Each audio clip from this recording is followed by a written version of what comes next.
ಸ್ನೇಹಿತರೆ, ನಿಮ್ಮೆಲ್ಲರಿಗೆ ನನ್ನ ನಮಸ್ಕಾರಗಳು. ನಾವು ಕೆಲವು ಕಾಲ ನಂತರ ತಮ್ಮನ್ನ ಉದ್ದೇಶಿಸಿ ಕೆಲವು ವಿಷಯಗಳನ್ನ ಹಂಚಿಕೊಳ್ಬೇಕು ಅಂತ ಹೇಳಿ ಅಪೇಕ್ಷೆ ಪಟ್ಟು ತಮ್ಮನ್ನೆಲ್ಲ ಮಾಡ್ಕೊಂಡಿದ್ದೇವೆ. ನಿಮಗೆಲ್ಲ ನಾನು ಸ್ವಾಗತವನ್ನು ಕೋರ್ತೇನೆ. ನಮ್ಮ ದೃಷ್ಟಿಯಲ್ಲಿ ಒಂದು ಬಹಳ ಮುಖ್ಯವಾದ ಕಾಲಘಟ್ಟವನ್ನ ನಾವು ತಲುಪಿರೋದ್ರಿಂದ ರಾಮಚಂದ್ರಾಪುರ ರಾಘವೇಶ್ವರ ಇವರ ವಿಷಯಗಳ ಬಗ್ಗೆ ನಾವು ಹೇಳೋದಕ್ಕಿಂತ ಹೆಚ್ಚಿನ ವಿಚಾರಗಳು ತಮಗೆ ಗೊತ್ತಿದೆ. ಈಗಾಗಲೇ ಚರವಣ ಬಂದಿರತಕ್ಕಂತ ಎಲ್ಲ ವಿಚಾರಗಳನ್ನ ಮತ್ತೆ ಮತ್ತೆ ಪ್ರಸ್ತಾಪ ಮಾಡಿ ನಿಮ್ಮ ಸಮಯವನ್ನ ತಾಳ್ಮೆಯನ್ನ ನಾನು ಪರೀಕ್ಷೆ ಮಾಡೋದಕ್ಕೆ ಇಷ್ಟಪಡೋದಿಲ್ಲ. ತಮಗೆಲ್ಲ ಗೊತ್ತಿರೋಂತೆ ಶ್ರೀಮತಿ ಪ್ರೇಮಲತಾ ದಿವಾಕರ್ ಅವರು ರಾಘವೇಶ್ವರ್ ಅವರು ತನ್ನ ಮೇಲೆ ನಿರಂತರವಾಗಿ ಅತ್ಯಾಚಾರ ನಡೆಸಿದ್ದಾರೆ, ನಾನಾ ರೀತಿಯ ಬೆದರಿಕೆಗಳನ್ನು ನೀಡಿದ್ದಾರೆ ಮತ್ತು ತಮ್ಮ ಏನು ಪೀಠಾಧಿಪತಿಯ ಶಕ್ತಿ ಸಾಮರ್ಥ್ಯಗಳಿದ್ದಾವೆ ಅದನ್ನು ದುರುಪಯೋಗ ಮಾಡಿ ಕೆಲಸವನ್ನು ಮಾಡಿ ಅವ್ರು ಹಾಕಿರುವ ಕೇಸಿನ ತಿರುಳು. ಅದಕ್ಕೆ ರಾಘವೇಶ್ವರ್ ಅವರು ಕೊಟ್ಟಂತಹ ಬಹಳ ದೊಡ್ಡ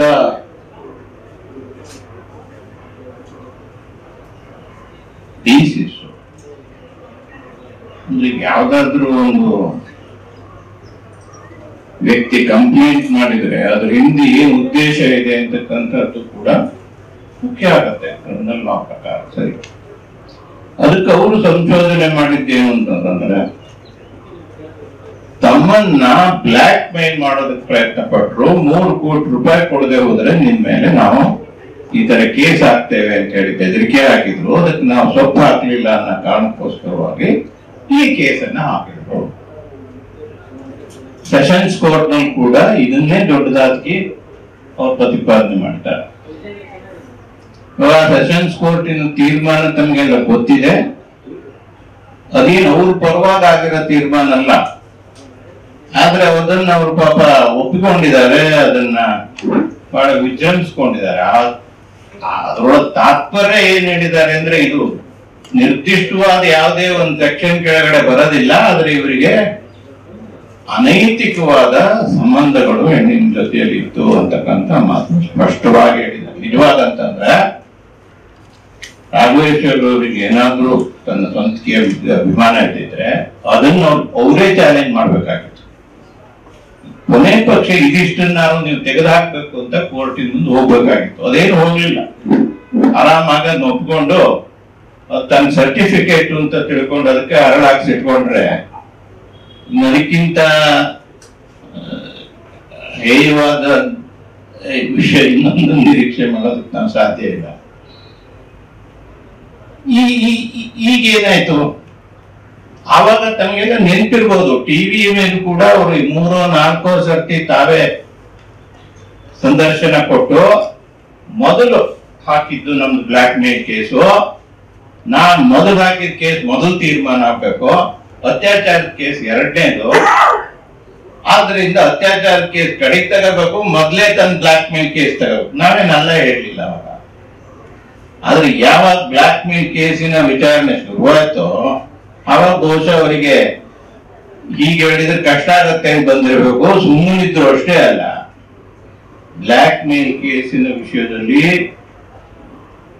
ಈ ವರದಿ ಸಿದ್ಧವಾಗಿ ಸಾಕಷ್ಟು ಕಾಲ ಆದ್ರೂ ಅದು ಏನ್ ಮಾಡಿದ್ರು ಕೋರ್ಟಿಗೆ ಸಬ್ಮಿಟ್ ಮಾಡಬಾರ್ದು ಅನ್ನೋದಕ್ಕೋಸ್ಕರವಾಗಿ ಅವರೇ ತನ್ನ ಹೇಳ್ತಾರಲ್ಲ ಷಡ್ಯಂತ್ರ ಅಂತ ಹೇಳಿ ಆ ಷಡ್ಯಂತ್ರಗಳನ್ನು ಉಪಯೋಗಿಸಿ ಸಾಕಷ್ಟು ಅದಕ್ಕೆ ಸತಾವಣೆ ಮಾಡಿದ್ರು. ಬರೆದಿದ್ದನ್ನು ಮೊದಲು ಹೇಳಿದ್ದು ಇದು ಮೊದಲು ತೀರ್ಮಾನ ಆಗಬೇಕು ಅಂತ. ಕೊನೆಗೆ ತೀರ್ಮಾನಕ್ಕೆ ರೆಡಿ ಆದ್ರೆ ಅದನ್ನ ಏನ್ ಮಾಡಿದ್ರು ಅದು ಬೆಳಕಿಗೆ ಬರಬಾರ್ದು ಅನ್ನೋದಕ್ಕೆ ಏನೆಲ್ಲ ಪ್ರಯತ್ನ ಬೇಕೋ ಎಲ್ಲ ಮಾಡಿದ್ರು. ಅವರು ಸರ್ಕಾರದಲ್ಲಿ ಅವರಿಗೆ ಮುಖ್ಯಮಂತ್ರಿಗಳ ಮತ್ತೊಬ್ಬರ ಮೇಲಿನ ಪ್ರಭಾವ ಬೀರೋ ಸಾಧ್ಯವಾಗದೆ ಹೋದ್ರು ಕೂಡ ಯಾರ್ಯಾರನ್ನ ಹಿಡ್ಕೊಳ್ತಾರೆ, ಏನೇನೋ ಪ್ರಲೋಭನೆ ಕೊಡ್ತಾರೆ ಮತ್ತು ಬೇರೆ ಬೇರೆ ತರದ ಬೆದರಿಕೆಗಳನ್ನ ತಂದು ನಿಜವಾದಂತಹ ಕಾನೂನಿನ ಪ್ರಕ್ರಿಯೆ ಏನಿದೆಯೋ ಅದು ಅಲ್ಲೇನೆ ಕಮರಿ ಹೋಗುವ ರೀತಿಯಲ್ಲಿ ತಮ್ಮ ಶಕ್ತಿಯನ್ನ ಪ್ರಯೋಗ ಮಾಡ್ತಾ ಬಂದಿದ್ದಾರೆ. ಆದ್ರೂ ನಾನು ಇವತ್ತು ತಮಗೆ ಬಹಳ ಸಂತೋಷವಾಗಿ ಹೇಳ್ಬೇಕು ಅಂತಿರೋದೇನಂತಂದ್ರೆ, ರಾಜ್ಯದ CID ಇಲಾಖೆಯವರು ಇದನ್ನು ಕೂಲಂಕುಷವಾಗಿ ಎಷ್ಟು ಪೇಜ್ ಇರೋದು 600 ಪೇಜಿನ ಒಂದು ವರದಿಯನ್ನ ಹೊನ್ನಾವರ ಕೋರ್ಟಿಗೆ ಕೊಟ್ಟು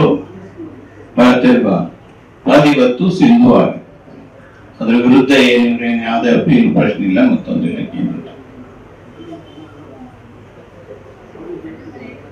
ಇವತ್ತಿನ ಪೇಪರ್ ನಾನು ನೋಡಿದೆ, ಈಗ CID ಮುಖ್ಯಸ್ಥೆಯಾಗಿದ್ದ ಶ್ರೀಮತಿ ಸೋನಿಯಾ ನಾರಂಗ್ ಅವರು ಇವತ್ತು ಅವರಿಗೆ ವಿಶೇಷವಾದ ಒಂದು ಮನ್ನಣೆ ಸಿಕ್ಕಿ ಕೇಂದ್ರದ ಗೃಹ ಸಚಿವಾಲಯದಲ್ಲಿ ಕೆಲಸ ಮಾಡ್ತಕ್ಕಂಥ ಒಂದು ಸಂದರ್ಭ ಬಂದಿದೆ. ನಾನು ನಮ್ಮೆಲ್ಲರ ಪರವಾಗಿ ಅವರಿಗೆ ಬಹಳ ಕೃತಜ್ಞತಾ ಪೂರ್ವಕವಾದ ಅಭಿನಂದನೆಗಳನ್ನು ಸಲ್ಲಿಸ್ತೇನೆ. ಅವರು ಎಷ್ಟೊಂದು ಕೂಲಂಕುಷವಾಗಿ ಇದನ್ನು ನೋಡಿದ್ರು, ಎಷ್ಟೊಂದು ಯಾರು ಇದನ್ನು ಓದಿದ್ಮೇಲೆ ಮತ್ತೆ ಬೇರೆ ಎರಡನೇ ಮಾತಾಡೋದಕ್ಕೆ ಯಾರಿಗೂ ಕೂಡ ಅವಕಾಶ ಇರಕೂಡದು. ಆ ರೀತಿಯಲ್ಲಿ ಇದನ್ನ ಅವರು ಶೋಧಿಸಿ ಇದು ಸಂಪೂರ್ಣ ಸುಳ್ಳು ಕೇಸು, ಬರೀ ಕೇಸ್ ಹಾಕ್ಸಿದ್ದಷ್ಟೇ ಅಲ್ಲ, ಇವರು ಗಂಡ ಹೆಂಡತಿಯನ್ನ ಗಣಪತಿ ಪೂಜೆ ಮಾಡಕ್ಕೂ ಬಿಡದೆ ಇದ್ದ ರೀತಿಯಲ್ಲಿ 21 ದಿವಸ ಕಸ್ಟಡಿಯಲ್ಲಿ ಕೊಡಿಸಿದ್ರು. ಯಾವ ಎವಿಡೆನ್ಸ್ ಇಲ್ಲ. ಏನ್ ಕೇಸು? ದಿವಾಕರ್ ಶಾಸ್ತ್ರಿ ಅವರು ಫೋನ್ ಮಾಡಿದ್ರು. ಯಾರಿಗೆ? ಸ್ವಾಮಿಗಲ್ಲ, ಇನ್ಯಾರಿಗಲ್ಲ, ಯಾವ ಸೆಕ್ಯೂರಿಟಿಗೆ ಫೋನ್ ಮಾಡಿ ಹೇಳ್ಬಿಟ್ರಂತೆ 3 ಕೋಟಿ ರೂಪಾಯಿ ಕೊಡದೆ ಹೋದ್ರೆ ನನ್ನ ಹೆಂಡತಿ ಹತ್ರ ನನ್ನ ಹೆಂಡತಿನೇ ಕೇಸ್ ಹಾಕ್ತಾಳೆ ಅಂತ ಅವ್ರು ಹೇಳ್ಬಿಟ್ಟು, ಹೆಂಡತಿನೇ ಕೇಸ್ ಹಾಕ್ತಾರೆ ಅಂತ ಅವ್ರು ಹೇಳಿದ್ರೆ ಅದು ಎವಿಡೆನ್ಸ್ ಆಗೋದಿಲ್ಲ. ಎವಿಡೆನ್ಸ್ ಆಕ್ಟ್ ಪ್ರಕಾರ ಕ್ಲಿಯರ್ ಸೇರ್ತಿ ಹೆಸರು. ಆ ಹೆಂಡತಿನೇ ಏನಾದ್ರು ಫೋನ್ ಮಾಡಿ ಕೊನೆ ಪಕ್ಷ ಇವನಿಗೆ ಹೇಳಿದ್ದಾರೆ ಅಂತಲಾರು ಆಗಿದ್ದಿದ್ರೆ ಅದಕ್ಕೊಂದು ಬೇಸಿಸ್ ಇರ್ತಿತ್ತು. ಈಗ ಅದು ಎಲ್ಲದೂ ಕೂಡ ಅಸತ್ಯ ಅಂತಕ್ಕಂಥದ್ದನ್ನ ಬರೆದಿದ್ದಾರೆ, ಬಹಳ ವಿವರವಾಗಿ ಬರೆದಿದ್ದಾರೆ. 600 ಪೇಜ್ ನಿಮ್ ಮುಂದೆ ಇಡ್ಲಿಕ್ಕೆ ಆಗೋದಿಲ್ಲ. ಬಹುಶಃ ನೀವು ಕೂಡ 600 ಪೇಜ್ ಓದ್ಬೇಕು ಅಂದ್ರೆ ಮತ್ತೊಂದು ವಾರ ಎಲ್ಲ ಕೆಲಸ ಬಿಡ್ಬೇಕಾಗುತ್ತೆ. ಅದ್ರ ಅಗತ್ಯ ಇಲ್ಲ. ಆ ತುದಿದು 1-2 ಪ್ಯಾರ ಓದ್ತೇನೆ ನಾನು, ದಯವಿಟ್ಟು ತಾಳ್ಮೆಯಿಂದ ಕೇಳಿಸ್ಕೊಂಡು ಅದು ಬೇಕಾದಂತ ಸಾಕಾಗತ್ತೆ. ಈ ಪ್ರಕರಣದ ತನಿಖೆಯ ಕಾಲದಲ್ಲಿ ಆರೋಪಿತರು ಬೆದರಿಕೆ ಕರೆಯನ್ನು ಮಾಡಿರುವ ಬಗ್ಗೆ ಯಾವುದೇ ಸಾಕ್ಷ್ಯಗಳು ಸಿಕ್ಕಿರುವುದಿಲ್ಲ. ಇವ್ರು ಯಾರು 4 ಆರೋಪಿತರು ಮಾಡಿದ್ದಾರೆ. 1 ದಿವಾಕರ್ ಶಾಸ್ತ್ರಿಯನ್ನ, 2 ಪ್ರೇಮದತ್ತ ಶಾಸ್ತ್ರಿ ಅವ್ರನ್ನ ಮತ್ತು 3ನೇದು ನಾರಾಯಣ್ ಶಾಸ್ತ್ರಿ ಅವ್ರನ್ನ, 3 ಜನರನ್ನ ಆರೋಪಿಗಳು ಮಾಡಿದ್ದಾರೆ. ಪ್ರತಿ ವಾರ ಹೋಗಿ CID ರುಜುವಾತಿಗೆ ಬರ್ಬೇಕು ಅವರು. ಈ ಇಷ್ಟು ದಿವಸಗಳ ಕಾಲವೂ ಅದೇ ನಡೆದಿದೆ. ನಿಷ್ಕಾರಣವಾಗಿ ಅವ್ರನ್ನ 21 ದಿವಸ ಇವ್ರ ಒಳಗಡೆ ಇಡಿಸಿದ್ರು. ಏನಕ್ಕೆ ಅಂತಿಲ್ಲ, ಏನಕ್ಕೆ ಕಸ್ಟಡಿ ತಗೋಬೇಕಾಗಿತ್ತು ಅಂತಲೂ ಇಲ್ಲ.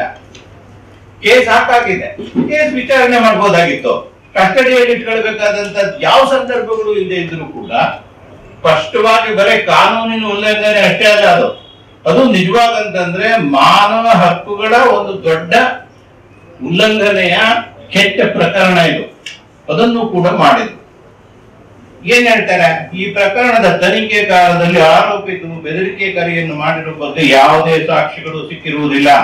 ಫಿರ್ಯಾದುದಾರರು ಫಿರ್ಯಾದಿನಲ್ಲಿ ಹಾಗೂ ಮುಂದುವರೆದ ಹೇಳಿಕೆಗಳಲ್ಲಿ ನೀಡಿರುವ ದೂರನ್ನು ಪರಿಶೀಲಿಸಿದಾಗ ಫಿರ್ಯಾದುದಾರರು ಆರೋಪಿತರು ಅವರೊಬ್ಬರನ್ನು ಬಿಟ್ಟು ಬೇರೆ ಸಾಕ್ಷ್ಯಾಧಾರರ ಬಳಿ ಶ್ರೀಗಳ ವಿರುದ್ಧ ಆಪಾದನೆ ಮಾಡಿ ಹಣಕ್ಕೆ ಬೇಡಿಕೆ ಇಟ್ಟಿದ್ರು ಎಂಬ ವಿಷಯವನ್ನು ಯಾರೂ ತನಿಖೆ ಕಾಲದಲ್ಲಿ ತಿಳಿಸಿರುವುದಿಲ್ಲ.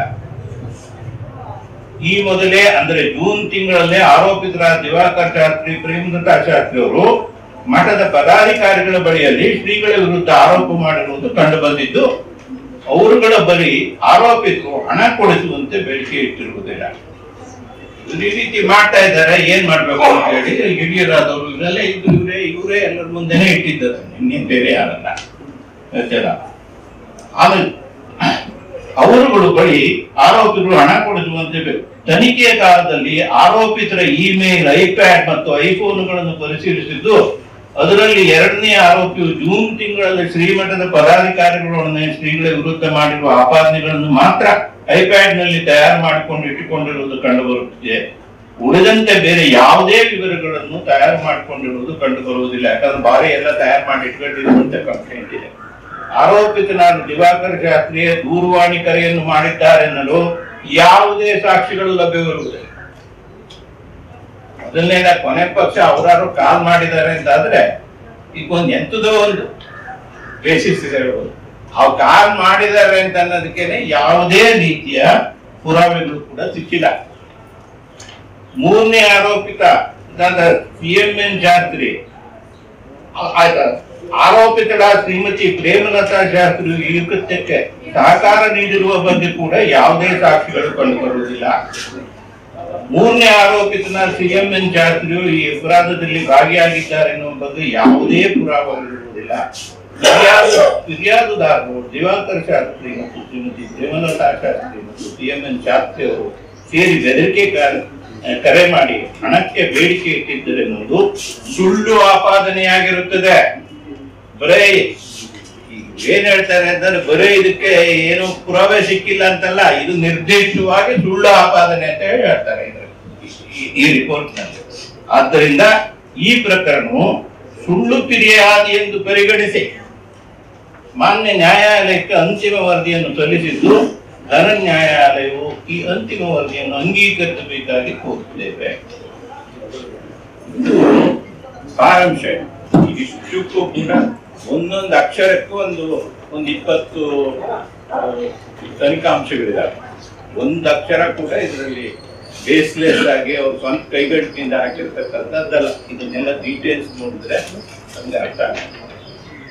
ನಾನಿವತ್ತು ತಮಗೆ ಹೇಳೋಕೆ ಇಷ್ಟಪಡ್ತೇನೆ, ಇದು ಇವತ್ತು ಯಾವ ಬೇಸಿಸ್ ಮೇಲೆ ಇವತ್ತಿನವರೆಗೂ ರಾಘವೇಶ್ವರರು ದೊಡ್ಡದಾಗಿ ಈ ತನ್ನೆ ಬ್ಲ್ಯಾಕ್ ಮೇಲ್ ಮಾಡಿದ್ರು, ಮತ್ತೊಂದು ನಮ್ಮ ಬೇರೆ ಬೇರೆ ರೀತಿಯಲ್ಲಿ ಮಾಡಿದ್ದಾರೆ. ಅದೇ ಅದಕ್ಕೆ ಇವತ್ತು ನಾನು ಈ ಪ್ರಸ್ತಾಪ ಮಾಡಿದೆ. ಆದ್ರೆ ಅದಕ್ಕೆ ಏನೂ ಬೇಸಿಸ್ ಇಲ್ಲ. ಅಷ್ಟೇ ಅಲ್ಲ, ಅದು ಸಂಪೂರ್ಣ ಸುಳ್ಳು ಅಂತಕ್ಕಂಥ ಮಾತನ್ನ ಇವರಿಗೆ ಸ್ಪಷ್ಟಪಡಿಸ್ತಾರೆ. ಮುಂದೇನು ಅವ್ರೇನ್ ಮೈ ಕೊಡ್ಕೊಂಡು ಸುಮ್ಮನೆ ಇದ್ದಾರೆ. ಯಾಕೋ ಅದ್ರ ಸುದ್ದಿ ಇನ್ನು ಎಂಥದ್ದು ಅವ್ರದ್ದು ಷಡ್ಯಂತ್ರ ಏನು ಸ್ಟಾರ್ಟ್ ಆಗ್ತಿಲ್ವೋ ಎಂಥದ್ದು ಗೊತ್ತಿಲ್ಲ. ಅದ್ರ ಬಗ್ಗೆ ಮುಂದೆ ಎಂಥದ್ದು ಹೇಳಿಲ್ಲ, ಇದ್ರ ಬಗ್ಗೆ ಎಂಥದ್ದು ಹೇಳಕ್ ಆಗಿಲ್ಲ. ನಾನು ಒಂದು ವಿಷಯವನ್ನು ಸ್ಪಷ್ಟವಾಗಿ ಹೇಳ್ತೇನೆ. ನಿಜವಾಗಿ ನಮಗ ಈ ರಾಘವೇಶ್ವರ ಅಂತಕ್ಕಂಥ ಈ ಕಪಟ ಸ್ವಾಮಿ ಸಾಂದರ್ಭಿಕ ಕಾರಣಗಳಿಂದ ಸಾವಿರಾರು ವರ್ಷಗಳ ಇತಿಹಾಸ ಅವಿಚ್ಛಿನ್ನ ಪರಪರ ಇರ್ತಕ್ಕಂಥ ರಾಮಚಂದ್ರಾಪುರದ ಗಟ್ಟಿಗೆ ಮೇಲೆ ಹತ್ತಿ ಕೂತು ಅದನ್ನು ಸಂಪೂರ್ಣವಾಗಿ ಹುಡುಗಿಸಕ್ಕೆ ಏನ್ ಬೇಕು ಅವೆಲ್ಲ ಮುಚ್ಚಿ ಬರೇ ಪ್ರಚಾರ ಪ್ರಿಯತೆಯಿಂದಾಗಿ ಏನೇನು ಬೋಗಸ್ಸು ಸಭೆ ಸಮಾರಂಭಗಳನ್ನು ಮಾಡೋದು ಒಂದಕ್ಕೂ ತಲೆ ಇಲ್ಲ ಕೂಡ ಇಲ್ಲ. ಯಾವುದನ್ನು ತಲೆಗಾಣಿಸಿದ್ದಿಲ್ಲ ಇವತ್ತಿನವರಿಗೆ. ಏನೇನ್ ಮಾಡ್ತೇನೆ ಅಂತ ಹೇಳಿದ್ರು, ತಕ್ಷಶಿಲಾ ಯೂನಿವರ್ಸಿಟಿ ಮಾಡ್ತೇನೆ ಅಂತ ಒಂದ್ಸರ್ತಿ ನಾನೇ ಕಾರ್ಡ್ ಮಾಡ್ಕೊಂಡು ಕರ್ಕೊಂಡು ಹೋಗಿದ್ದೆ. ಮಾಡ್ತಾರೆ ಹೌದು ಅಂತ ಹೇಳಿ ನನಗೆ ತಕ್ಷವೂ ಇಲ್ಲ, ಶಿಲೆ ಇಲ್ಲ. ಕೊನೆಗೆ ಆದ್ದೇನು ಅಂತಂದ್ರೆ ಅಲ್ಲಿ ಒಂದು ಹೆಣ್ಮಗಳ ಮೇಲೆ ಮತ್ತೆ ಇದೇ ತರದ್ದು ಒಂದು ಅತ್ಯಾಚಾರ ಪ್ರಕರಣ ಆಯ್ತಲ್ವ. ಇದೇ ತರ ಗೋಚಾರ ಎಂದ್ರು ಎಷ್ಟೋ ಗೋವುಗಳು ಅನ್ನ ನೀರು ಇಲ್ದೇನೆ, ಹುಲಿ ಇಲ್ದೇನೆ ಬೋದು. ಇದೆಲ್ಲ ಗೋವಿನ ಬಗ್ಗೆ ಮಾಡ್ತಾ ಇರ್ತಕ್ಕಂಥದ್ದು ಕೂಡ ಮುಕ್ಕಾಲು ಭಾಗ ಪ್ರಚಾರವೇ ಹೊರತು ನಿಜವಾಗಿ ಮಾಡಿರ್ತಕ್ಕಂಥದ್ದು ನಿಜವಾಗೂ ಏನು ಅಂತ ಒಂದು ಒಳ್ಳೆ ಕೆಲಸಗಳನ್ನು ಅವ್ರೇನೋ ಮಾಡಲಿಲ್ಲ. ಇಡೀ ಮಠದಲ್ಲಿ ಪ್ರಚಾರ ಮಾಡೋದು, ಇವರು ದೊಡ್ಡ ಫ್ಲೆಕ್ಸ್ಗಳು ಹಾಕ್ಸ್ಕೊಳ್ಳೋದು, ಮತ್ತೆ ಏನೇನೋ ಸ್ವಲ್ಪ ಸುಳ್ಳು ಬೋಗಸ್ ಫಂಕ್ಷನ್ಗಳು ಮಾಡೋದು, ಮುಗ್ಧರಾದಂತ ಜನಗಳನ್ನ ತಾನು ಬಹಳ ದೊಡ್ಡ ಶ್ರೇಷ್ಠ ಜ್ಞಾನಿ ಅನ್ನೋದ್ರಲ್ಲಿ ಏನ್ ಕಷ್ಟ ಇಲ್ಲ. ಈಗ ಕೆಲವು ಸಂಸ್ಕೃತ ಕಲ್ತ್ಕೊಂಡ್ಬಿಟ್ರೆ ಅರ್ಧ ಕಣ್ಣು ಮುಚ್ಕೊಂಡು ಸಂಸ್ಕೃತ ಮಾತಾಡ್ಬಿಟ್ರೆ ಯಾಕೆ ಬಹಳ ದೊಡ್ಡ ವೇದಾಂತಿಗಳು ಅಂತ ಅನ್ಸ್ಕೊಂಡ್ಬಿಡ್ಬೋದು. ಈ ಪ್ರಚಾರ ಪ್ರಿಯತೆಯೇ ಬಿಟ್ರೆ ಇನ್ನೇನ್ ಮಾಡ್ಲಿಲ್ಲ. ಹೀಗೆ ಎಲ್ಲದಕ್ಕೂ ಒಂದೊಂದು ಪ್ರಚಾರ. ಈಗ ಅವ್ರೇನು ಮೊನ್ನೆ ನಾನು ಕೇಳ್ತೇನೆ, 110 ವರ್ಷಗಳ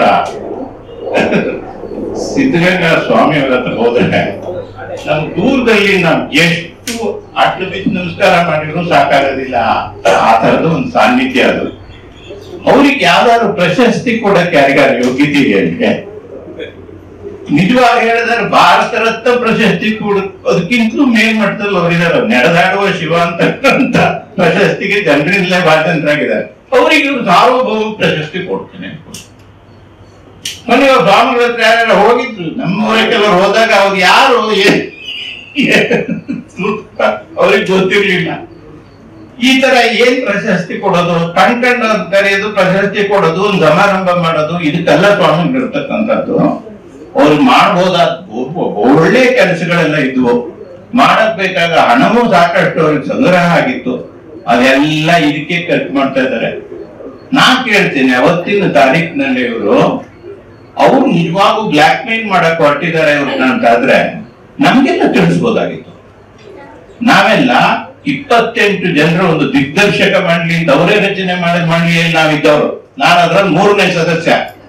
ನಮ್ಮನ್ನೆಲ್ಲ ಕರಿಬೋದಾಗಿತ್ತು. ನಾವೇನ್ ಸತ್ತೋಗಿರ್ಲಿಲ್ಲ. ಯಾರಾದ್ರೂ ಪುಕ್ಸಾಟೆ ಇವ್ರನ್ನ ಬ್ಲಾಕ್ ಮೇಲ್ ಮಾಡ್ತಾರೆ ಅಂತಂದ್ರೆ ಅವ್ರು ಕರೆಸಿ ಮಾತಾಡುವಷ್ಟು ವ್ಯಕ್ತಿತ್ವ ಮತ್ತು ಯೋಗ್ಯತೆ ನಮ್ಗೆ ಎಲ್ರಿಗೂ ಇತ್ತು. ಏನ್ ಮಾಡಿದ್ರು ನಮ್ಗೆ ಯಾರಿಗೂ ಏನು ಹೇಳಲಿಲ್ಲ. ಏಕ್ದಮ್ ಈ ಕೇಸ್ ಹಾಕಿದ್ರು. ಅವ್ರನ್ನ 21 ದಿವಸ ಒಳಗೆ ಹಾಕಿದ್ಮೇಲೆ ಆಮೇಲೆ ನಮ್ಮ ಹತ್ರ ಎಲ್ಲ ರಾಯಭಾರಿಗಳನ್ನು ಕಳ್ಸಿದ್ರು, ನನ್ನ ಹತ್ರ ಕಳ್ಸಿದ್ರು. ನಾ ಹೇಳಿದೆ, ಇವ್ರನ್ನ ಜೈಲಿಗೆ ಹಾಕ್ತೇನೆ, ಇವರಾಗಿ ಇವ್ರ ಕೋರ್ಟಿಗೆ ಹೋಗ್ತೇನೆ. ನನ್ ಕರೆದಿದ್ರೆ ಅರ್ಧ ರಾತ್ರಿಯಲ್ಲೂ ಬರ್ತಾ ಇದ್ದೆ. ಅವ್ರು ಯಾರು ಏನು ಹುಡುಕ್ಸಿ ಎಲ್ಲರನ್ನೂ ಸೇರಿಸಿ ಯಾವ್ದು ಹೌದು ಯಾವ್ದಲ್ಲ ಅಂತಕ್ಕಂಥ ಜಡ ಮಾಡ್ಬೋದಾಗಿತ್ತು. ಈಗ ನೀವು ಮಾಡೋ ಕೆಲಸ ಎಲ್ಲ ಮಾಡ್ಕೊಂಡ್ಬಿಟ್ಟು ನಮ್ಮ ಹತ್ರ ರಾಯಭಾರಿ ಬಂದ್ರೆ ನಾವೇನ್ ಮಾಡಕ್ ಆಗೋದಿಲ್ಲ. ಇದು ಸರಿಯಾದ ಕ್ರಮ ಅಲ್ಲ. ಒಂದು ಪೀಠಾಧಿಪತಿಗೆ ಯೋಗ್ಯವಾದಂತ ವರ್ತನೆ ಅದಲ್ಲ ಅಂತ ನಾವು ಸ್ಪಷ್ಟಪಡಿಸ್ಬೇಕಾಗಿತ್ತು. ಈಗ ನಾನು ಏನ್ ಹೇಳ್ಲಿಕ್ಕೆ ಇಷ್ಟಪಡ್ತೇನೆ ಅಂತಿಮವಾಗಿ ಅಂತಂದ್ರೆ, ಈ ಪ್ರಕರಣ ಇಲ್ಲಿ ಬಿಟ್ಟು ಹೋಯ್ತು ಅಂತ ತಿಳ್ಕೊಳ್ಳೋದು ಬೇಡ. ನಮ್ಗೆ ಕೆಲವು ವಿಷಯಗಳನ್ನ ನಾನು ನಿಮ್ ಗಮನಕ್ಕೆ ತರ್ತೇನೆ. ಇಂಡಿಯನ್ ಪೀನಲ್ ಕೋಡ್ ಇದೆಯಲ್ಲ, ಪ್ರಪಂಚದಲ್ಲಿ ಒಂದು ಶ್ರೇಷ್ಠವಾದ ಗ್ರಂಥಗಳು ಹೊಂದಿರೋ. ಯಾಕಂದ್ರೆ ಅಂಗೀಕಾರ ಮಾಡೋಣ ಇಲ್ಲ, ಎಲ್ಲದಕ್ಕೂ ಇದರಲ್ಲಿ ಪರಿಹಾರ ಇದೆ. ಸೆಕ್ಷನ್ 211 ಇಂಡಿಯನ್ ಪೀನಲ್ ಕೋಡ್ ಇದರಲ್ಲಿ ಏನಿದೆ ಅಂತಂದ್ರೆ,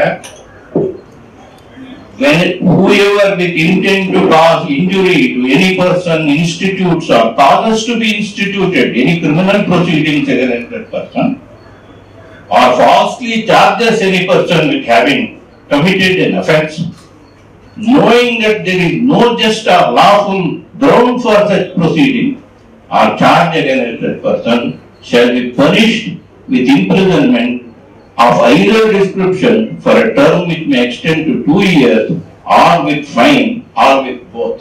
Idu provision called malicious prosecution. ಯಾರನ್ನಾರು ಉದ್ದೇಶಪಟ್ಟು ಅವ್ರನ್ನ ಸತಾಯಿಸಬೇಕು, ಅವ್ರನ್ನ ಬದುಕೊಡಿಬೇಕು, ಅವ್ರನ್ನ ಅನ್ಯಾಯವಾಗಿ ಒಳಗಡೆ ಹಾಕಿಸ್ಬೇಕು, ಆದ್ರಿಂದಾಗಿ ತಮ್ಮ ಮೇಲೆ ತಮ್ಗೆ ಹೆದರಿಕೊಂಡವರು ತಾವ್ ಹೇಳ್ದಂಗೆ ಕೇಳುವಂತೆ ಮಾಡಬೇಕು ಅನ್ನೋ ದುರುದ್ದೇಶದಿಂದ ಕೇಸ್ ಹಾಕಿ ಅದು ಸುಳ್ಳು ಅಂತಾದ್ರೆ ಅಲ್ಲಿ ಮುಗಿಯೋದಿಲ್ಲ ಆ ಕೇಸು. ಅದ್ರ ನಂತರ ಈ ಕೇಸ್ ಶುರುವಾಗುತ್ತೆ. ಅದಕ್ಕೆ ಹೇಳ್ತಾ ಇದ್ದೇನೆ, ರಾಘವೇಶ್ವರರವರ ಒಂದು ಪ್ರಕರಣದಲ್ಲಿ ಒಂದು ನಿರ್ಣಾಯಕ ಘಟ್ಟಕ್ಕೆ ಏನ್ ತಲುಪಿದ್ದೇವೆ ಅಂದ್ರೆ, ಇಷ್ಟು ದಿವಸವರೆಗೂ ಅವ್ರು ಮಾಡ್ತಾ ಇದ್ದಿದ್ದೆಲ್ಲ ಅನುಭವಿಸ್ತಾ ಸಹಿಸ್ಕೋತಾ ಇದ್ವು. ಈಗ ತಿರುಗಿ ಅವರು ಅನುಭವಿಸ್ಬೇಕು. ಆ ರೀತಿಯಲ್ಲಿ ಏನ್ ಮಾಡ್ಬೇಕು, ಆ ಕಾನೂನುಬದ್ಧ ಕ್ರಮವನ್ನ ಇಂಡಿಯನ್ ಪೀನಲ್ ಕೋಡ್ ಪ್ರಕಾರ ತೆಗೆದುಕೊಳ್ತೇವೆ ಅಂತಕ್ಕಂಥ ಎಚ್ಚರಿಕೆಯನ್ನು ಈ ಸಂದರ್ಭದಲ್ಲಿ ಹೇಳಿಕೆ ಇಷ್ಟಪಡ್ತಾರೆ.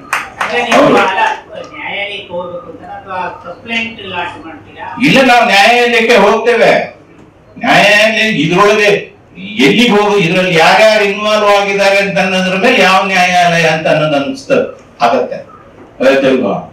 ನ್ಯಾಯಾಲಯದ ಮೂಲಕನೇ ಹೋರಾಟ ಮಾಡೋದು ಇದಕ್ಕೆ. ಯಾಕಂತಂದ್ರೆ it's A clear cut case. ನೀವು ನ್ಯಾಯಾಲಯನು ಮ್ಯೂಚುವಲ್ ಕನ್ಸೆಂಟ್ ಅಂತ ಹೇಳಿದ್ರೆ ಅವರೇನು ಇಲ್ಲ ಅಂತ ಹೇಳಿಲ್ಲ. ಯಾವ್ದನ್ನ ಅದು ಬಿಡಿ, ಆ ವಿಷಯ ಬಿಟ್ಬಿಡಿ. ಇದು ಕೇಳಿ, ಈ ಬ್ಲಾಕ್ ಮೇಲ್ ಕೇಸ್ ಎರಡನೇಗೆ ಹೋಗ್ತಾ ಇರೋದು. ಈಗ ಈ ರಿಪೋರ್ಟ್ ಹಾಕಿರೋದ್ರ ಬಗ್ಗೆ ನಿಮ್ಮ ಇದು, ಈ ಬಿ ರಿಪೋರ್ಟ್ ಏನ್ ಹಾಕಿದಾರಲ್ಲ, ಇದರ ಆಧಾರದ ಮೇಲೆ ಇವರು ಮೆಲೇಷಿಯಸ್ ಆಗಿ ಇವರನ್ನು ಪ್ರಾಸಿಕ್ಯೂಟ್ ಮಾಡಿದ್ರು. ಈ ರೀತಿ ಹಿಂಸೆ ಕೊಟ್ರು, 21 ದಿವಸ ಜೈಲಲ್ಲಿ ಇಟ್ರು. ಇದು ಸೆಕ್ಷನ್ 182 ಇದೆ. ಅದಕ್ಕೆ ಬರೀ ಫಾಲ್ಸ್ ಕಂಪ್ಲೇಂಟ್ ಕೊಟ್ರೆ ಸಾಕು. ಇದು ಕೇಸ್ ಹಾಕಿದ್ರೆ ಈ 211 ಅಂತಕ್ಕಂಥದ್ದು ಇನ್ನೂ 2-3 ಸೆಕ್ಷನ್ಗಳಿದಾವೆ ಇಂಡಿಯನ್ ಪೀನಲ್ ಕೋಡ್ ನಲ್ಲಿ.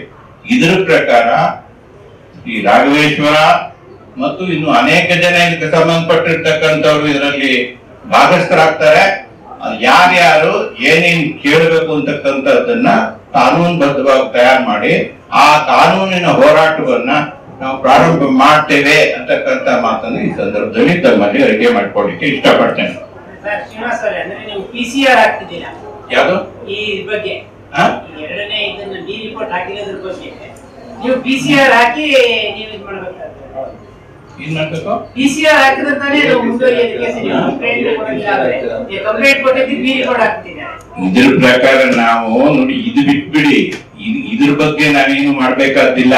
ಇದನ್ನ ಆಧಾರವಾಗಿಟ್ಕೊಂಡು ಮೆಲಿಸಿಯಸ್ ಪ್ರಾಸಿಕ್ಯೂಷನ್ ಗೆ ಯಾರ್ಯಾರು ಬಾಧ್ಯಸ್ಥರಾಗ್ತಾರೋ ಅವ್ರ ಮೇಲೆ ಕೇಸ್ ಆಗ್ತದೆ, ಮುಂದುವರಿತೇವೆ. ಇದನ್ನ ಈಗ ಬೇರೆ ಇನ್ನು ಕೆಲವೆಲ್ಲ ವಿಚಾರಗಳಿದಾವೆ, ಎಲ್ಲ ತುದಿ ಹಂತಕ್ಕೆ ಬಂದು ನಿಂತಿದ್ದಾವೆ ಅವರ ವಿಚಾರಗಳು ಬೇರೆ ಬೇರೆ ಕೋರ್ಟ್ ನಲ್ಲಿ ಮತ್ತೊಂದರಲ್ಲಿ.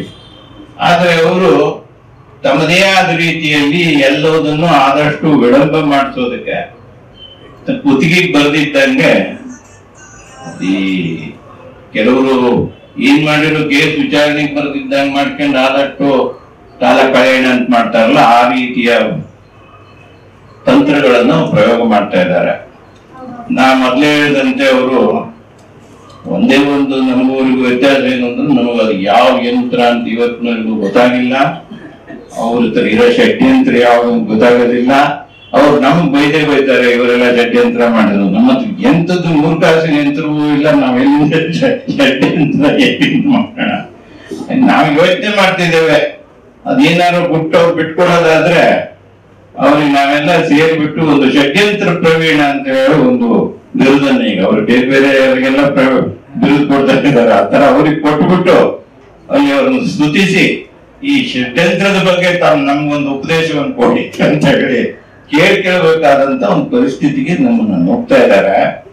ಅದು ಎಲ್ಲ ಯಂತ್ರಗಳು ಕೆಡಂಗೆ ಇವ್ರ ಮನೆ ಷಡ್ಯಂತ್ರವು ಕೂಡ ಕೆಲಸತ್ತೆ ಕೆಡುತ್ತೆ. ಪೆನ್ಸ್ಗಾರು ಕೂಡ ಕೆಟ್ಟಿತ್ತೋಗುತ್ತ ಒಂದೊಂದ್ಸತಿ. ಏನ್ ಮಾಡಕ್ ಆಗಲ್ಲ, ಗ್ರಾಚಾರ ಕೆಟ್ರಿ ಯಾವ್ದು ಕೆಡ್ತದೆ ಬಿಡ್ತದೆ ಹೇಳಕ್ ಆಗೋದಿಲ್ಲ. ಆ ಗ್ರಾಚಾರ ಈಗ ಕಾಡಕ್ ಅವ್ರಿಗೆ ಶುರು ಆಗಿದೆ ಅಂತಕ್ಕಂತ ಮಾತನ್ನ ಈ ಸಂದರ್ಭದಲ್ಲಿ ಹೇಳ್ಬೇಕಾಗ. ಎರಡನೇ ಅತ್ಯಾಚಾರದ ದೂರಿನ ಪ್ರಕರಣ ಎಲ್ಲಿಗೆ ಬಂದಿದೆ ಯಾವ್ದು ಶ್ರೀಗಳ ವಿರುದ್ಧ ಎರಡನೇ ಅತ್ಯಾಚಾರ ಆಯ್ತಲ್ಲ ಕಂಪ್ಲೇಂಟ್, ಅದೇ ಅದೆಲ್ಲ ಹಂಗಂಗೆ ನಿಲ್ಸಿದ್ದಾರೆ. ಅತ್ಯಾಚಾರ ಪ್ರಕರಣ ಇನ್ವೆಸ್ಟಿಗೇಷನ್ ಅಲ್ಲಿ ಇದೆ. ಮುಂದೆ ಇನ್ವೆಸ್ಟಿಗೇಷನ್ ಆಗಕ್ ಕೊಡೋದಿಲ್ಲ, ಯಾರ್ಯಾರನ್ನು ಹಿಡಿದಾಕ್ ಕೊಡ್ತಾರೆ, ಯಾರ ಮೂಲಕನೋ ಏನೋ. ಈಗ ನೋಡಿ, ನಾವು ಪ್ರೊಫೆಷನಲ್ಸ್ ಅಲ್ಲ, ಅದು ನಮಗೇನು ಒಂದು ದೊಡ್ಡ ಪೀಠಾಧಿಪತ್ಯ ಇಲ್ಲ. ಯಾವುದು ಸರ್ಕಾರದಲ್ಲಿ ನೋಡಿ, ಮುಖ್ಯ ಕಾರ್ಯದರ್ಶಿಗಳದ್ದು ನಮಗ್ ಗೊತ್ತಿರೋ ಮಟ್ಟಿಗೆ ಒಂದು ರೆಡಿ ಇದೆ ರಿಪೋರ್ಟ್. ಯಾಕಿಲ್ಲ ಅಂತಂದ್ರೆ ನಾವು ಮುಖ್ಯ ಕಾರ್ಯದರ್ಶಿ ನಾವ್ ಹೇಳದ್ ಕೇಳಿ, ನಾವೇನಿಲ್ಲ, ನಾವು ಆಟ ಆಡ್ತು ಒತ್ತಡ ಹಾಕಿದ್ದೇವೆ. ಇನ್ನೇನ್ ನಾವು ಮುಖ್ಯ ಕಾರ್ಯದರ್ಶಿ ರಟ್ಟೆ ಹಿಡಿಯಕ್ಕಾಗತ್ತ? ನಾವ್ ಎಷ್ಟು ಹಾಕ್ಬೋದು ಹಾಕಿದ್ದೇವೆ, ರೆಡಿನೂ ಇದೆ ಅಂತ ನಮಗ್ ಗೊತ್ತಿದೆ. ಯಾರು ಅದಕ್ಕೆ ಅವ್ರ ಮೇಲೆ ಸರ್ಕಾರದಲ್ಲಿ ಬಹಳ ಪ್ರಭಾವ ಇರತಕ್ಕಂತ ವ್ಯಕ್ತಿಗಳು ಹೆದರಿಸಿ ಅಲ್ಲಿಗೆ ನಿಲ್ಸ್ಕೊಂಡಿದ್ದಾರೆ. ಅದು ಎಷ್ಟು ನಿಲ್ಲಿಸ್ತಾರೆ ನೋಡೋಣ.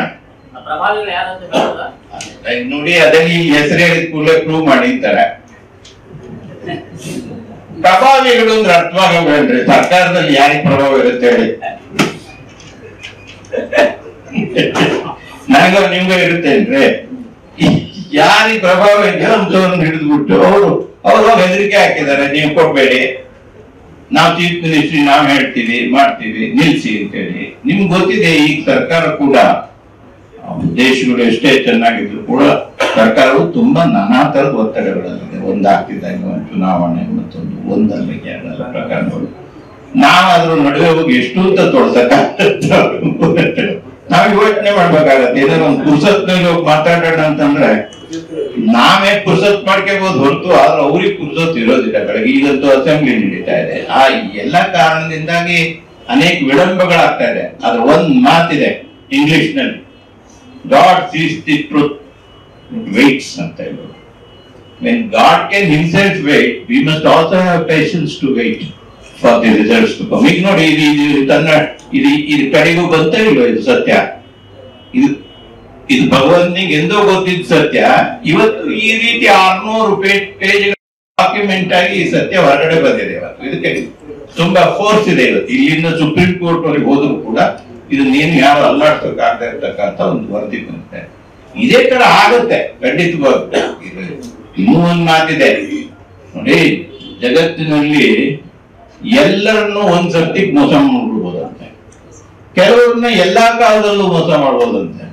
ಆದ್ರೆ ಎಲ್ಲರನ್ನು ಎಲ್ಲ ಕಾಲಕ್ಕೂ ಮೋಸ ಮಾಡಕ್ ಆಗೋದಿಲ್ಲ. ಇದು ಕೆಲವು ಸುಭಾಷಿತಗಳನ್ನು ಅವರು ಸಂಸ್ಕೃತ ಟ್ರಾನ್ಸ್ಲೇಟ್ ಮಾಡಿ ಬರ್ದಿಟ್ಕೋಬೇಕಾಗತ್ತೆ. ಇಂಗ್ಲಿಷ್ ನಲ್ಲೂ ಕೆಲವು ಸುಭಾಷಿತ ಇದಾವೆ, ಆಯ್ತಾ ಇಲ್ವಾ? ಆಮೇಲೆ ಏನು ದೇವ್ರನ್ನೆಲ್ಲ ತಾನೇ ಕೈಲಿ ಇಟ್ಕೊಂಡಿದ್ದೇನೆ, ನಾನೇ ಶ್ರೀರಾಮ ಅಂತ ಅನ್ನೋ ಬಗ್ಗೆ ನಾವ್ ಹೆಚ್ಚಿಗೆ ಮಾತಾಡೋದ್ರಾಗ ಏನು ಅರ್ಥ ಇಲ್ಲ, ಸಾಧ್ಯ ಇಲ್ಲ. ಶ್ರೀರಾಮನು ಕೂಡ ಒಂದು ಕಾಲದಲ್ಲಿ ಅವನು ಧರ್ಮನಿಷ್ಠನಾಗಿಯೇ ಧರ್ಮಕ್ಕೆ ತಲೆವಾಗಿಯೇ ರಾಜ್ಯ ಆಡದವನೇ ಹೊರತು ಅವನೇನು ನಾನೇ ದೇವರು ಅಂತ ಎಂದು ಪಕ್ಕ ಹೇಳ್ತಿಲ್ಲ. ಅದು ಇವರು ನಮ್ ದೇವರಿಗಿಂತಲೂ ಮೇಲ್ಪಟ್ಟು ಅಂತ ಎಲ್ಲರನ್ನು ಹೆದರಿಸ್ತಾ ಇದ್ರೆ ದುರದೃಷ್ಟವಶಾತ್ ನನಗೆ ಗೊತ್ತಿಲ್ಲ ನಮ್ಮ ಸಮಾಜದಲ್ಲಿ ಯಾತಕ್ಕೋಸ್ಕರವಾಗಿ ಇವ್ರ ಬಗ್ಗೆ ಒಂದು ರೀತಿಯ ಈ ಮಾಫಿಯಾ ಕಲ್ಚರ್ ಅಂತ ಇದೆ. ಬಿಡಿ ಸ್ವಾಮಿಗಳೆಲ್ಲ ಇಂಥವು ಕೆಲವು ಇಟ್ಕೊಂಡಿದ್ದಾರೆ, ಕೆಲವು ಬಿಡಿ ಸ್ವಾಮಿಗಳು ಮಾಫಿಯಾ ಕಲ್ಚರ್ ಇಟ್ಕೊಂಡಿದ್ದಾರೆ. ಮಾಫಿಯಾ ಮೂಲಕ ಅವ್ರನ್ನ ವಿಜೃಂಭಿಸ್ಕೊಳಕ್ಕೆ ಏನ್ ಬೇಕು, ಮಾಫಿಯಾ ಮೂಲಕ ಜನ ಅವ್ರ ವಿರುದ್ಧವಾದವ್ರನ್ನ ತಲೆ ಬಡಿಯಕ್ಕೆ ಏನ್ ಬೇಕು, ಉಳಿದವ್ರನ್ನ ಹೆದರಿಸಿ ಇಟ್ಕೊಳಕ್ಕೆ ಏನ್ ಬೇಕು, ಇವೆಲ್ಲ ಇದೆ. ಆದ್ರೆ ನಮ್ಮ ಮಠಗಳಲ್ಲೆಲ್ಲ ಇದು ಇರ್ಲಿಲ್ಲ. ಆ ಕಲ್ಚರ್ನ ಇವರು ಇಮಿಟೇಟ್ ಮಾಡಿ ರಾಮಚಂದ್ರಾಪುರದಲ್ಲಿ ಒಂದು ದೊಡ್ಡ ಮಾಫಿಯಾನ್ನ ತಮ್ಮ ಪರವಾಗಿ ಮಾಡಿಟ್ಕೊಂಡಿದ್ದಾರೆ. ಬಹಳ ದಿವಸ ನಡೆಯಲ್ಲ. ಈಗ ಅಸರಾಮ್ ಬಾಪು ಅವರ ಮತ್ತೊಬ್ಬರವರುಗಳೆಲ್ಲ ಎಷ್ಟು 5,000 ಜನ ಒಳಗಡೆ ಇಟ್ಕೊಂಡಿದ್ರು, ಎಳೆದಾಕ್ಲಿಲ್ಲ ಪೊಲೀಸ್ನವರು. ಆ ತರದ್ದೊಂದು ದಿನ ಬಹಳ ಸನ್ನಿಹಿತವಾಗ್ತಾ ಇದೆ ಅಂತಕ್ಕಂಥ ಎಚ್ಚರಿಕೆಯನ್ನು ಮಾತ್ರ ಈ ಸಂದರ್ಭದಲ್ಲಿ ಹೇಳ್ತೇನೆ. ನಾನು ತಮ್ಮ ಮೀಡಿಯಾಕ್ಕೂ ಕೂಡ ಬಹಳ ವಿನಯಪೂರ್ವಕವಾಗಿ ಕೇಳ್ತೀನಿ, ನಮ್ಮ ಹತ್ರ ಅಷ್ಟು ಶಕ್ತಿ ಇದೆ, ಬಹಳ ಸ್ಪಷ್ಟವಾಗಿ ಹೇಳ್ತೀನಿ.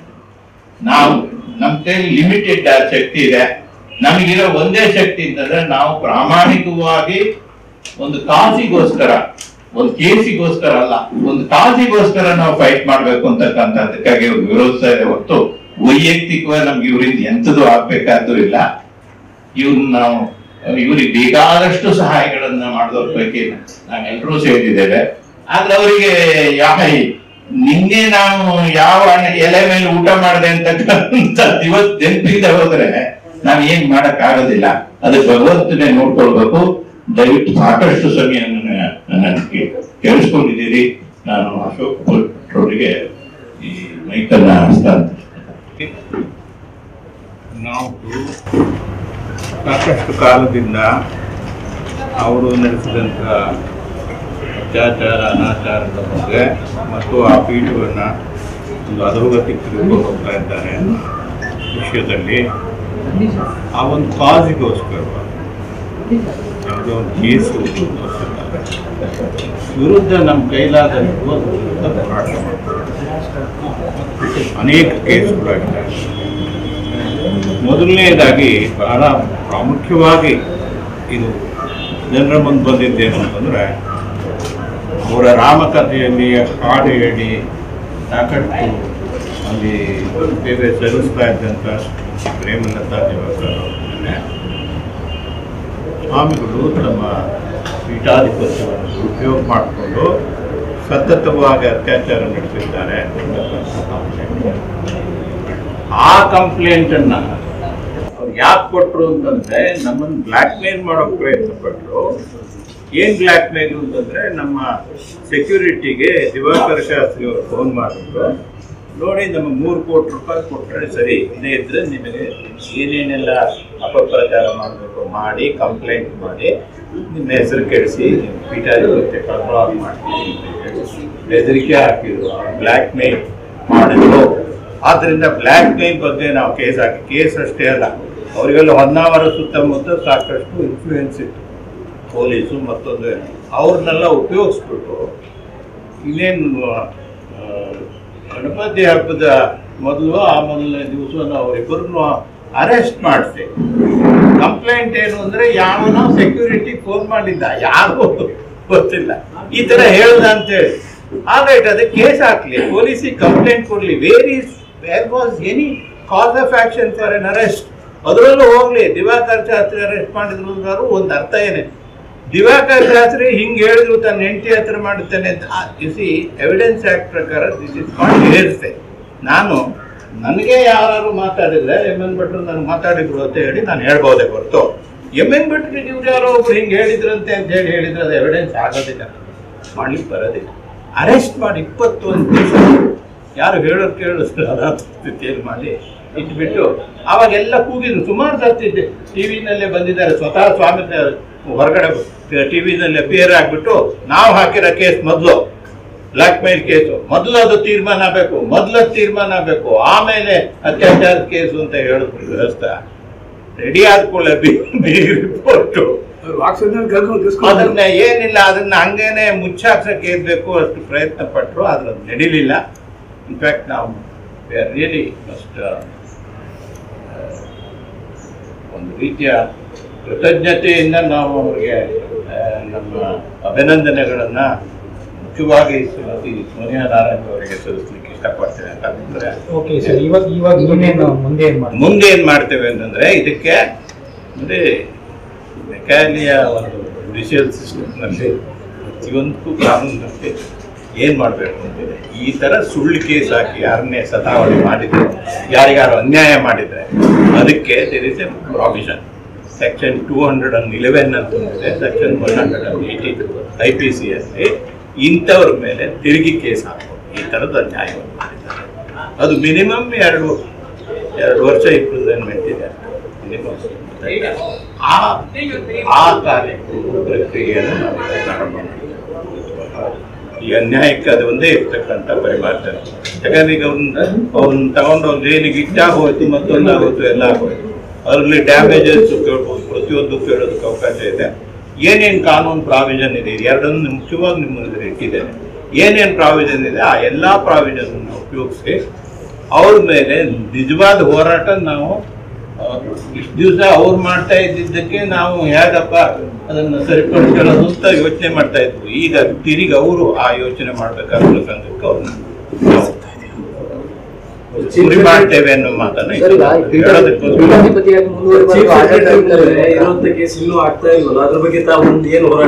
ಏನ್ ಮಾಡೋದಿಲ್ಲ, ಹೋಗಿ ಒತ್ತಡ ಹಾಕ್ತೇವೆ. ಪಾಪ ಬಹಳ ಸಂಸತ್ತಿಲ್ದೇನೆ ಒದ್ದಾಡ್ತಾ ಇದ್ದಾರೆ, ಅಸೆಂಬ್ಲಿ ನಡೀತಾ ಇದೆ, ಮತ್ತೊಂದು ನಡೀತಾ ಇದೆ. ಒಂದು 4 ದಿವಸ ತಡ್ಕೊಳ್ಳಿ ನಾವು. ಯಾಕಂದ್ರೆ ಅವ್ರಿಗೆ ಏನು ಒತ್ತಡ ತಗೊಂಡು ಹಾಕ್ಬೇಡಿ ಒತ್ತಡ ಇದೆ, ಅದನ್ನ ತೆಗೆದು ಬಿಟ್ರೆ ಆಯ್ತು, ತನ್ನಷ್ಟೇ ಹೋಗುತ್ತೆ. ಹೀಗೆ ಒತ್ತಡ ಹಾಕಲ್ಲ, ನೀವು ರಿಪೋರ್ಟ್ ಹಾಕಿ ಅನ್ನೋದ್ರ ಬಗ್ಗೆ ಒತ್ತಡ ಮಾಡೋದು. ಅಷ್ಟೊತ್ತಿಗೆ ಏನಾಯ್ತು ಅಂದ್ರೆ ಅದು ಚೀಫ್ ಜಸ್ಟಿಸ್ ಬಂದಿತ್ತು, ಅಲ್ಲೊಂದು ಸುಳ್ಳು ಅಲಿಗೇಷನ್ಸ್ ಮಾಡ್ಬಿಟ್ಟು ಯೂಸ್ ಮಾಡಿದ್ರು. ಇದೊಂದು ಅವ್ರದ್ದು ಸ್ಟ್ಯಾಂಡರ್ಡ್ ತಂತ್ರ. ಅವತ್ತಿನಿಂದ ಇವತ್ತಿನವರೆಗೆ ನೋಡಿ, ಯಾವ್ಯಾವಾಗ ಕೇಸು ತಮಗೆ ಸ್ವಲ್ಪ ವಿರುದ್ಧ ಒಂದ್ ಮಾತು ಬಂತು ಅಂತ ಕೂಡ್ಲೇನೆ ಏನೋ ಒಂದು ಸುಳ್ಳು ಆಪಾದನೆಯನ್ನ ಜಡ್ಜಿಗಳ ಮುಂದೆ ತಂದ್ಬಿಡೋದು. ಅವರು ಇನ್ನೇನ್ ಮಾಡಕ್ಕಾಗುತ್ತೆ ಅಂತ ಹೇಳ್ಬಿಟ್ಟು ಇದು ಯಾಕೆ ಬೇಕು, ಆಲ್ ರೈಟ್ ನಾನಿಲ್ಲ ಇರೋದಿಲ್ಲಪ್ಪ, ಬೇರೆಯವ್ರ ಮುಂದೆ ಹೋಗ್ಲಿ ಅಂತ ಹೇಳ್ತಾರೆ. ಈ ತರ ಎಷ್ಟು ಜನರನ್ನು ರೆಕ್ಯೂಸ್ ಮಾಡ್ತಾರೆ, ಅಲ್ಟಿಮೇಟ್ಲಿ ಹೋಗಿ ಚೀಫ್ ಜಸ್ಟಿಸ್ ರೆಕ್ಯೂಸ್ ಮಾಡ್ತಾರೆ. ಇದು ಅತಿ. ಆದ್ರೆ ಏನ್ ಮಾಡ್ತೀರಿ, ಇದಕ್ಕೆ ಕಾನೂನಿನಲ್ಲಿ ನಿರ್ದಿಷ್ಟವಾಗಿ ಹೀಗೆ ಮಾಡಬೇಕು ಅಂತ ಇಲ್ಲ. ಆಯಾಯ ಜಡ್ಜಿನ ವಿವೇಚನೆಗೆ ಬಿಟ್ಟಿರ್ತಕ್ಕಂಥದ್ದು ಸೂಕ್ಷ್ಮವಾದಂಥ ವಿಚಾರ ಇದು. ಆದ್ದರಿಂದ ಅವ್ರು ಯಾಕೆ ಸುಮ್ಮನೆ ನಡೆಸಬೇಕು, ಒಂದೇ don't have any vested interest in a case. ನಾನೇ ಮಾಡ್ತೀನಿ ಅಂತ ಯಾಕೆ ಹೇಳುತ್ತೆ, ಯಾಕೆ ಅದೇ ನಿಮ್ಗೆ ನಾ ಬೇಡ ತಾನೆ, ಅದೇ ಸುಮ್ಮನೆ ಬೆಚ್ಚ ತಗೊಳ್ಳಿ ಅಂತ ಹೇಳ್ತಾರೆ. ಆ ರೀತಿ ಮಾಡಿ ಆದಷ್ಟು ಟೈಮ್ ಗೇನ್ ಮಾಡೋದು, ತನ್ನ ಮಧ್ಯೆ ಏನೇನು ಸಾಧ್ಯ ಇದೆ ಅದನ್ನೆಲ್ಲ ಮಾಡ್ತಾ ಇದ್ದಾರೆ. ಅದ್ರ ವಿರುದ್ಧ ಸೆಣಸಬೇಕು. ಅವರಾದ್ರೆ ಅದಕ್ಕೊಂದು ದೊಡ್ಡ ಸೆಕ್ರೆಟೇರಿಯೇಟ್ ಇಟ್ಕೊಂಡಿದ್ದಾರೆ. ಇದಕ್ಕೆಲ್ಲ ಏನೇನು ಬೇಕು ಅಂತವ್ರನ್ನೆಲ್ಲ ಹುಡುಕಿ ರೆಗ್ಯುಲರ್ಲಿ ಅವ್ರದ್ದೊಂದು ಸ್ಟ್ಯಾಂಡಿಂಗ್ ಆರ್ಮಿ ಇದೆ. ನಮ್ಮ ಥರ ಏನೋ 4 ಜನ ಸೇರಿ ಮಾಡ್ತಿರ್ತಕ್ಕಂಥದ್ದಲ್ಲ, ಅವ್ರೊಬ್ರೇನೆ ಅದಕ್ಕೆ ಕಮಾಂಡರ್ ಇನ್ ಚೀಫ್. ಅವ್ರು ಏನ್ ಹೇಳ್ತಾರೆ ಅದು ಫರ್ಮಾನು ಹೋಗ್ತಿರ್ತದೆ. ನಾವು ಅದನ್ನ ನಮ್ಮ ಶಕ್ತಿಯಾನುಸಾರ ವಿರೋಧಿಸ್ತೇವೆ. ಅದೇ ಸಂದರ್ಭದಲ್ಲಿ ನಿಮ್ಮ ಸಹಾಯವನ್ನು ಕೂಡ ನಾವು ಈ ಸಂದರ್ಭದಲ್ಲಿ ಕೇಳ್ಕೊಳ್ತೇವೆ. ಬರೀ ನಮ್ಮ ಹತ್ರ ಹರಿಯ ಬದುಕಲ್ಲ, ನೀವು ಎಲ್ಲ ಮನ್ಸು ಮಾಡಿದ್ರೆ ಮಾಡ್ಬೋದು. Thank you sir. ಏನಂದ್ರೆ ಅಶೋಕ್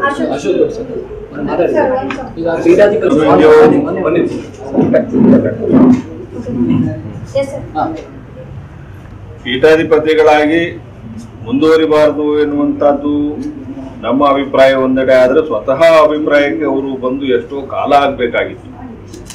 ಯಾಕೆಂದ್ರೆ ಒಂದು ಸಂಸ್ಥೆಯ ಅಥವಾ ಒಂದು ಸಮಾಜದ ಮುಖಂಡರಾಗಿ ಧರ್ಮಪೀಠದಲ್ಲಿ ಕೂತ್ಕೊಂಡು ತಾನು ಹೇಗಿರ್ಬೇಕು ಎನ್ನುವುದರ ಬಗ್ಗೆ ವಿವೇಚನೆ ಇಲ್ಲದೆ ಮನಸ್ಸಿಗೆ ಬಂದಂತ ರೀತಿಯಲ್ಲಿ ಒಂಥರ ಈ ಸನ್ಯಾಸ ಎಲ್ಲ ಬಿಟ್ಟು ಸಾಂಸಾರಿಕ ರೀತಿಯಲ್ಲಿ ಬದುಕ್ತಾ ಇದ್ದಾರೆ.